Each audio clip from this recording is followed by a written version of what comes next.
जय हिंद। आज के इस वीडियो में हम लोग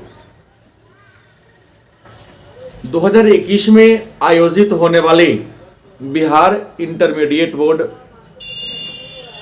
परीक्षा के लिए 100 अंक हिंदी के पद खंड के कुछ महत्वपूर्ण पदों पर चर्चा करेंगे।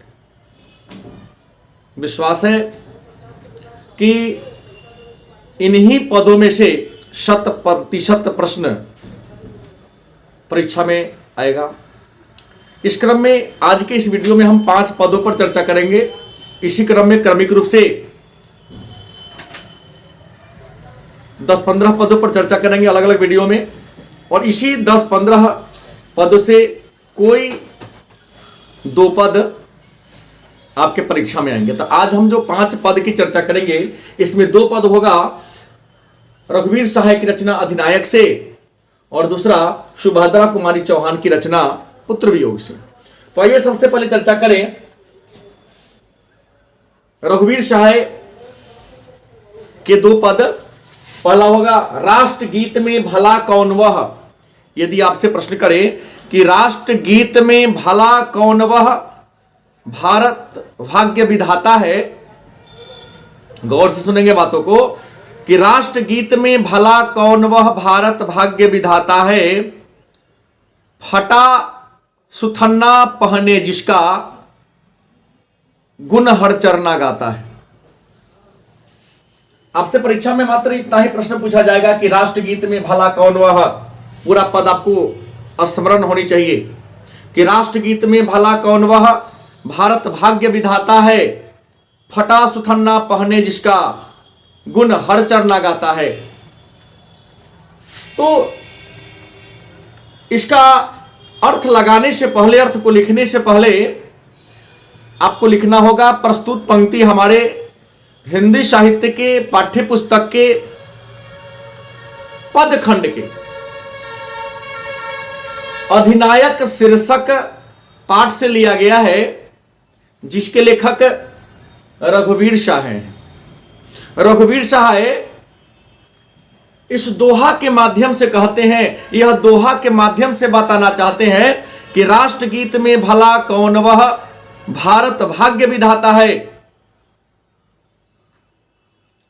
फटा सुथन्ना पहने जिसका हर चरना गुण गाता है। कवि पूछना चाहते हैं, कवि आप इसका अर्थ लिखेंगे, कवि इस दोहा के माध्यम से, इस पद के माध्यम से यह जानना चाहते हैं, यह पूछना चाहते हैं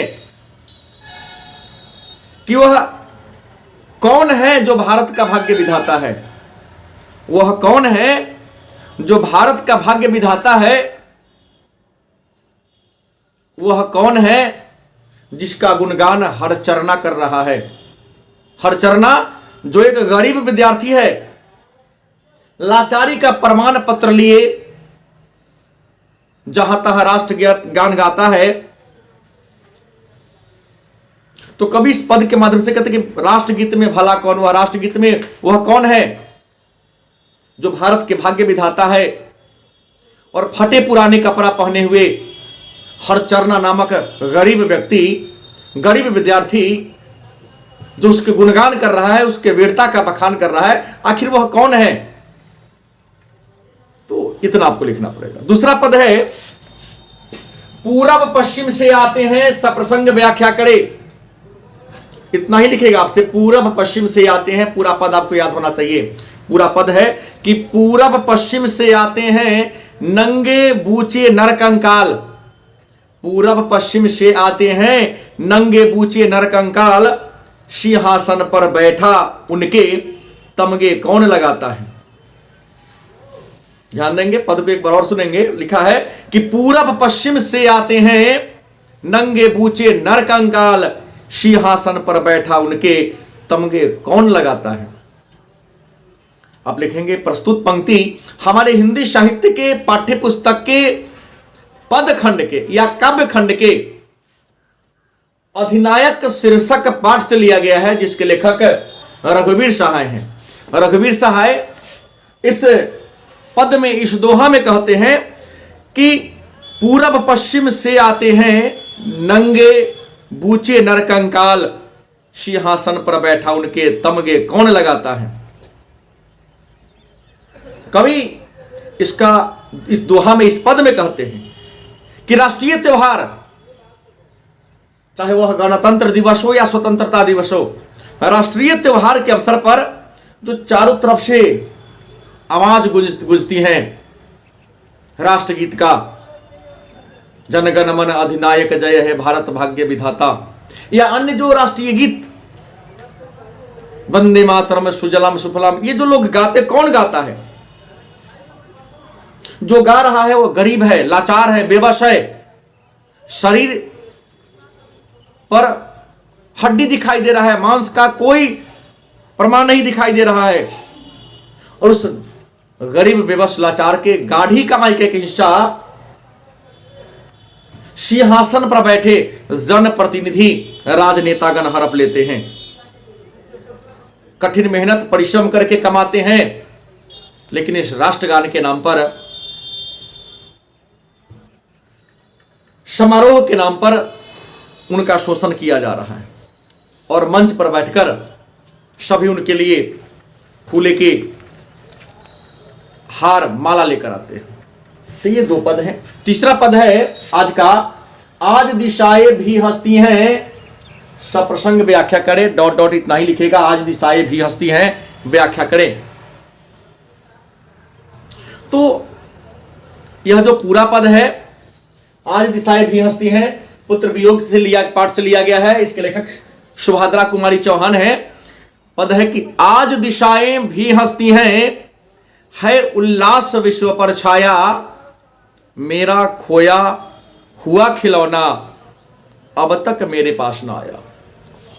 पूरा पद है, आज दिशाएं भी हंसती हैं, है उल्लास विश्व पर छाया, मेरा खोया हुआ खिलौना अब तक मेरे पास ना आया। प्रस्तुत दोहा, प्रस्तुत पद, इसका अर्थ लिखने से पहले लिखना होगा। प्रस्तुत पद हमारे हिंदी साहित्य के पाठ्य पुस्तक के काव्य खंड के या पद खंड के पुत्र वियोग शीर्षक पाठ से लिया गया है, जिसके लेखक सुभद्रा कुमारी चौहान हैं। सुभद्रा कुमारी चौहान ने इस पद में एक मां के व्यवस्था का, मां के करुण कथा का वर्णन किया है, और लिखा है कि आज दिशाएं भी हंसती हैं, कि आज चारों दिशाएं हंस रही हैं, मुस्कुरा रही हैं, खिली हुई हैं, है उल्लास विश्व पर छाया, संपूर्ण विश्व में खुशी का वातावरण, खुशी का माहौल है, मेरा खोया हुआ खिलौना अब तक मेरे पास ना आया। मतलब एक मां का पुत्र जो मर चुका है, वह चारों ओर खुशी का माहौल देख रही है, उल्लास का वातावरण देख रही है, लेकिन एक उस मां को अपने पुत्र का इंतजार है, जिस माता का पुत्र क्या है, मर चुका है। दूसरा है, थपकी दे दे जिसे सुलाया, व्याख्या करें। पूरा पद है इसका, पूरा दोहा है कि थपकी दे दे जिसे सुलाया, जिसके लिए लोरिया गाई, जिसके मुख पर जरा मलिनता, देख आंख में रात बिताई। गौर सुनेंगे एक बार और पद को, कि थपकी दे दे जिसे सुलाया, जिसके लिए लोरिया गाई, जिसके मुख पर जरा मलिनता, देख आंख में रात बिताई। इसका अर्थ कैसे लिखेंगे? तो पहले तो हर बार मैं चर्चा करता हूं, लिखना ही पड़ेगा कि प्रस्तुत पंक्ति हमारे हिंदी साहित्य के, या प्रस्तुत दोहा या प्रस्तुत पद हमारे हिंदी साहित्य के पाठ्य पुस्तक के काव्य खंड के पुत्र वियोग शीर्षक पाठ से लिया गया है, जिसके लेखक सुभद्रा कुमारी चौहान है। सुभद्रा कुमारी चौहान इस पद में कहती है, इस पद में एक मां के बिछोह का, पुरानी यादों को, विगत स्मृतियों को याद दिलाता है कि थपकी दे देती है सुलाया। कि बच्चा जब छोटा होता है तो मां कैसे उसे अपने गोद में रखकर थपकी देकर, पीठ पर थोक थक कर उसे सुलाने का प्रयास करती है, परेशान करता है, नहीं सोता है, तो उसके लिए लोरिया, मतलब सुलाने के लिए जो गीत गाया जाता है उसे लोरिया कहते हैं। लोरिया गाई है। अपने पुत्र के चेहरा पर जरा सा मलिनता देखकर एक मां को कैसे रात भर नींद नहीं आती है, रात भर उसकी आंखों में देखते हुए कैसे रात को बिता देती है, इसी व्यवस्था का, इसी उदासी का वर्णन कवि श्रीमती सुभद्रा कुमारी चौहान ने इस पद में किया। और आज का जो अंतिम पद है, भाई बहन सब भूल सकते हैं, सप्रसंग व्याख्या करे तो इसका पूरा पद है कि भाई बहन सब भूल सकते हैं, भाई बहन भूल सकते हैं, पिता भले ही तुम्हें भुलावे, किंतु दिन रात की साथिन मां कैसे अपना मन समझावे।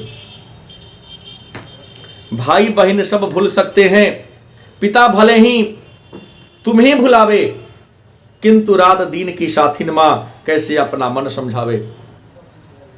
उत्तर होगा, लिखने का तरीका होगा, दोहा का अर्थ लिखने से पहले लिखना होगा। प्रस्तुत पद हमारे हिंदी साहित्य के पाठ्य पुस्तक के काव्य खंड के पुत्र वियोग शीर्षक पाठ से लिया गया है, जिसके लेखक सुभद्रा कुमारी चौहान है। कवि इस पद में कहती हैं कि भाई बहन सब भूल सकते हैं, यदि भाई की मृत्यु हो जाती है तो भाई उसका भूल जाएगा कि कभी कोई मेरा भाई रहा होगा, बहन भूल जाएगी, यहां तक कि पिता भी भूल जाते हैं पुत्र की मृत्यु के बाद। लेकिन एक जो मां होती है, जो 9 माह तक अपने गर्भ में उसको पालती है, कम से कम बाल्यावस्था तक जिसे अपने गोद में सुलाती है, उसके सारे हृदय की भावनाओं को समझती है, जब तक वह जिंदा रहती है तब तक अपने पुत्र के यादों को वह भूल नहीं पाती। इसी बात का जिक्र सुभद्रा कुमारी चौहान ने इस पद में किया है। तो पुनः आज की क्लास में इतना ही। कल हम लोग पुनः नया दोहा नए पाठ से लेकर आएंगे और निश्चित तौर पर इसको पढ़कर आप अच्छा अंक अर्जित कर सकते हैं, क्योंकि मेरा विश्वास है जो दोहा 2-3 वीडियो में हम बनाएंगे वहीं से सारे प्रश्न बिहार इंटरमीडिएट बोर्ड परीक्षा 2021 में पूछा जाएगा। और इन सारे दोहा का जो डिस्क्रिप्शन मतलब अर्थ है, इसी वीडियो के डिस्क्रिप्शन में आपको मिल जाएंगे। धन्यवाद।